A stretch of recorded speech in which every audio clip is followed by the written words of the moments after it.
இன்றைக்கி இந்துமாஸ் garden and ஆர்ட்டில் உங்களை மறுபடியும் சந்திக்கிறதுல சந்தோஷங்க.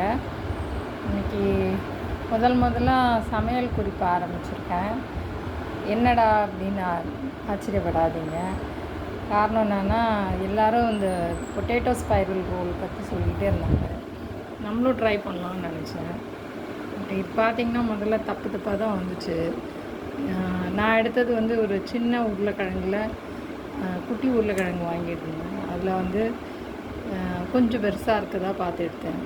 முதல்ல கட் பண்ணும்போது இது தப்பாக வந்தது. அதனால் இது ரெண்டுமே வீணாக போச்சு.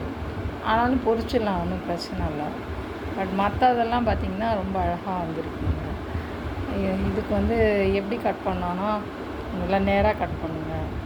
அதுக்கப்புறம் கொஞ்சம் திக்னஸ் இருக்கா மாதிரி பார்த்துக்கோங்க. ஒரு சின்ன உருளைக்கிழங்கு 2ஆக கட் பண்ணுங்கள்.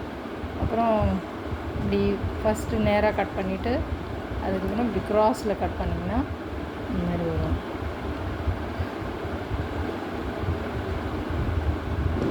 ஸ்ட்ரெயிட் கட்டு, அப்புறம் க்ராஸ், இந்த மாதிரி க்ராஸ் பண்ணலாம் மாதிரி கட் பண்ணிங்கன்னா அழகாக ஸ்பைரல் வருதுங்க.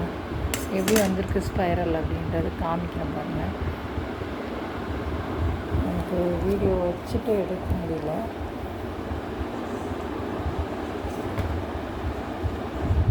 பார்த்திங்கன்னா தெரியுதா? நல்லா இழுத்திங்கன்னா வருது. அழகாகவே வந்திருக்கு. க்ராஸ் கட் முதல்ல நேராக பண்ணுங்கள், அது க்ராஸ் கட் பண்ணுங்கள். கட் பண்ணி காமிக்கிறேன் பாருங்கள். முதல்ல நம்ம இப்படி வச்சு நேராக கட் பண்ணுறோன்னா, இப்படி நேராக கட் பண்ணுறோன்னா, அதுக்கப்புறம் க்ராஸ் பண்ணால் இந்த மாதிரி க்ராஸ் பண்ணிட்டு வரணும். இது நகராமல் இருக்கிறதுக்கு 2 பக்கம் இவங்கெல்லாம் ஸ்டிக் யூஸ் பண்ணுறாங்க. என்கிட்ட ஸ்டிக் இல்லை, அதனால் உட்டன் ஸ்பூனையே நான் யூஸ் பண்ணிடுவேன். பார்த்திங்கன்னா தெரியும், நான் வச்சுருக்கிறது பார்த்திங்கன்னா உட்டன் ஸ்பூனு.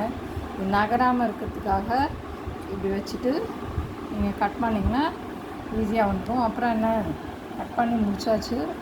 எடுத்து கார்ன்ஃப்ளவரை இல்லை எதுவுமே இல்லைன்னா உப்பு பொரிச்சிட்டு லைட்டாக காரமும் உப்பும் போட்டு சாப்பிடுங்க. அவ்வளோதான்.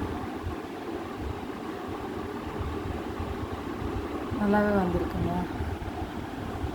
நீங்களே ட்ரை பண்ணுங்கள். Thank you so much.